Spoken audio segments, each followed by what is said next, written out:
జూరాల ప్రాజెక్టుకి వరద పోటెత్తుతుంది. ఎగువన కురుస్తున్న వర్షాలతో భారీగా వరద నీరు వచ్చి చేరుతుంది. విద్యుత్ ఉత్పత్తితో పాటు స్పిల్వే గేట్ల ద్వారా శ్రీశైలం ప్రాజెక్టుకు అధికారులు వరద నీటిని వదులుతున్నారు. జూరాల నుండి మరిన్ని వివరాలు మా ప్రతినిధి నరేష్ అందిస్తారు.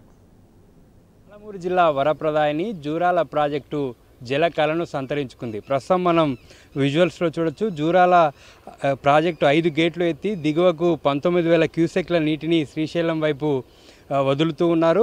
కృష్ణమ్మ పరవళ్ళు తొక్కుతూ శ్రీశైలం వైపు పరుగులు పెడుతున్నటువంటి దృశ్యాల్ని ప్రస్తుతం మనం విజువల్స్లో చూస్తున్నాం. జూరాల ప్రాజెక్టు పూర్తిస్థాయి నీటి నిల్వ 9.657 టీఎంసీలు కాగా ప్రస్తుతము 7.62 టీఎంసీలుగా ఉంది.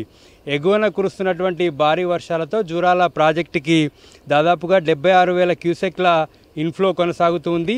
ఈ మేరకు ఇప్పటికే ప్రాజెక్టు పూర్తిస్థాయి నీటి నిల్వకు చేరుకోవడంతో దిగువకు నీటిని వదులుతున్నారు. మరోవైపు విద్యుత్ ఉత్పత్తి కూడా గత 3 రోజుల నుంచి జూరాల ప్రాజెక్టు వద్ద ఎగువ దిగువ విద్యుత్ ఉత్పత్తి కేంద్రాలలో విద్యుత్ ఉత్పత్తి కొనసాగుతూ ఉంది. ఇవాళ ఉదయము 5 గేట్లు ఎత్తి 19,000 క్యూసెక్లను శ్రీశైలం వైపు వదులుతున్నారు. మొత్తం మీద శ్రీశైలం ప్రాజెక్టుకి దాదాపుగా 56,000 క్యూసెక్ల నీరు వెళ్తూ ఉంది. జూరాల ప్రాజెక్టుకి ఎగువన ఉన్నటువంటి నారాయణపుర ఆల్మట్టి ప్రాజెక్టులకు గత వారం రోజుల నుంచి కూడా 1,00,000 నుంచి 1,20,000 క్యూసెక్ల ఇన్ఫ్లో కొనసాగుతుంది. దీంతో దిగువన ఉన్నటువంటి నారాయణపుర ప్రాజెక్టుకి ఆల్మట్టి ప్రాజెక్టు నుంచి నీటిని వదులుతూ ఉన్నారు. ఈ నారాయణపుర ప్రాజెక్టు కూడా పూర్తిస్థాయి నీటి సామర్థ్యానికి చేరుకోవడంతో దిగువకు గత 4-5 రోజుల నుంచి కూడా 60,000 క్యూసెక్లను వదులుతూ ఉన్నారు. 22 గేట్లు ఓపెన్ చేసి జూరాల ప్రాజెక్టుకి 60,000 క్యూసెక్ల నీటిని వదులుతూ ఉన్నారు. ఇప్పటికే జూరాల ప్రాజెక్టుకు సంబంధించి ఉన్నటువంటి రైట్ కెనాల్ కావచ్చు, లెఫ్ట్ కెనాల్, ప్యారలల్ కెనాల్ ద్వారా జిల్లాలో ఉన్నటువంటి ఆయకట్టు రైతాంగానికి సాగునీటిని విడుదల చేయడం జరిగింది.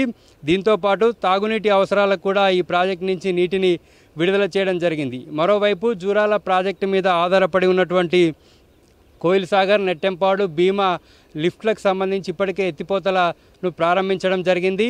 ఆయా పథకాలకు సంబంధించినటువంటి రైతులకు సాగునీటిని కూడా విడుదల చేయడం జరిగింది. మరొక 4-5 రోజుల పాటు కూడా వరద స్థిరంగా కొనసాగేటటువంటి అవకాశం ఉందని కూడా అధికారులు అంచనా వేస్తున్నారు. జూరాల ప్రాజెక్టు నుంచి ఇదే విధంగా శ్రీశైలం ప్రాజెక్టుకి 60 నుంచి 70,000 క్యూసెక్ల ఇన్ఫ్లో కొనసాగితే దాదాపు 40 నుంచి 45 రోజుల పాటు ఇదే విధంగా వరద కొనసాగితే శ్రీశైలం ప్రాజెక్టు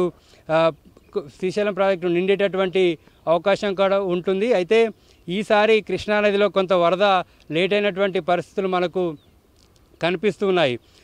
2 నుంచి 3 లక్షల క్యూసెక్ల ఇన్ఫ్లో వస్తే మా శ్రీశైలం ప్రాజెక్టు తొందరగా నిండేటటువంటి అవకాశం ఉన్నట్లుగా కూడా తెలుస్తుంది. మరోవైపు ఎగువన భారీ వర్షాలు కురుస్తున్నాయి. గత 10 రోజుల నుంచి కూడా భారీ వర్షాలు కురుస్తున్నటువంటి నేపథ్యంలో పెద్ద ఎత్తున ప్రాజెక్టులకు వరద నీరు వచ్చి చేరుతుంది. నారాయణపుర ప్రాజెక్టు నుంచి నీటి విడుదలతో పాటు నారాయణపుర ప్రాజెక్టు దిగువన కూడా భారీ వర్షాలు కురుస్తుండడంతో జూరాల ప్రాజెక్టుకి పెద్ద ఎత్తున వరద నీరు వచ్చి చేరుతుంది. మరొక 4-5 రోజుల పాటు కూడా వరద స్థిరంగా కొనసాగేటటువంటి అవకాశం ఉన్నట్లుగా కూడా అధికారులు అంచనా వేస్తున్నారు. మరోవైపు జూరాల ప్రాజెక్టు దిగువన ఉన్నటువంటి నదీ పరివాహక ప్రాంత ప్రజలంతా కూడా అప్రమత్తంగా ఉండాలని ఇప్పటికే అధికారులు హెచ్చరికలు జారీ చేయడం జరిగింది.